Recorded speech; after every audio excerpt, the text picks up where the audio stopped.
Naka-encounter na ba kayo ng ganitong customer? Ganyan ba talaga yan? Oo.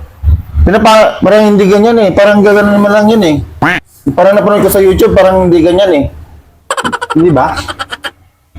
Ito gawin mo dyan. Tanggalin mo, linisan mo, tapos brusin mo. Kasi ganyan na napanood ko sa YouTube eh. Ganun ba yung boss? Oo, ganun yun.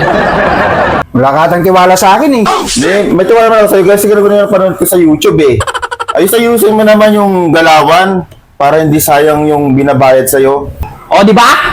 Ganyan yung mga customer na makarkar. Hindi natin alam kung may pinagdadaanan ba sila o may mga problema sila sa buhay. Parang ako yan, sinabi mong karkar ah.